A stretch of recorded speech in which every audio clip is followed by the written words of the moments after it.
লীগের যতই আমরা ঠেকাতে চাই না কেন, আওয়ামী লীগের পুনর্বাসন হবে। আর আওয়ামী লীগের পুনর্বাসন হলে আওয়ামী লীগ যদি আসে সেটা খুব ভয়ঙ্কর রূপে আসবে। সেটা এখন আসুক, 2 বছর পরে আসুক, আর 5 বছর পরে আসুক।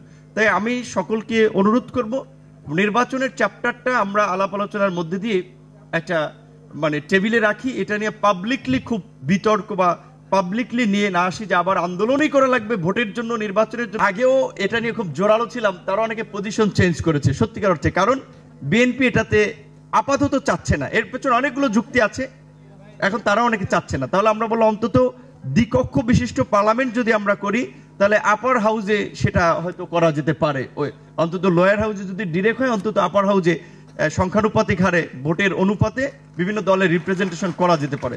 সেটা জানি না কতটুকু হবে কি হবে না। এবং ইতিমধ্যেই সংস্কার নিয়েও যে ধরনের দ্বিধা দ্বন্দ্ব এবং দ্বিমত তৈরি হয়েছে, তাদের সরকার উপদেষ্টারাও বলছে যে আমরাও একটু অস্বস্তি বোধ করছি, কিংবা তাদের কাজে বিঘ্ন ঘটছে। স্বাভাবিকভাবেই এরকম একটা অস্থির সময়ে একটা সরকার গঠিত হয়েছে, এখানে স্বাভাবিকভাবেই দেশের মেধাবী ছাত্ররা, তরুণরা গতানুগতিক রাজনীতির বাইরে আমাদেরকে ভোট দিয়ে নির্বাচিত করলো।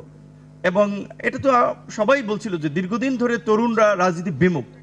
আমরা যখন ওই জায়গাটাতে সমর্থন পাচ্ছিলাম, তখন আমাদের কাছে মনে হয়েছে যে বিকল্প রাজনীতির প্রতি তরুণদের একটা আগ্রহ আছে, সেখানেও আছে, কিন্তু কি প্রক্রিয়ায় হবে সেটা কিন্তু বলা নাই। আমাদের দলের পক্ষ থেকে আমরা সংস্কার কমিশনের কাছে একটা প্রস্তাবনা দিয়েছিলাম।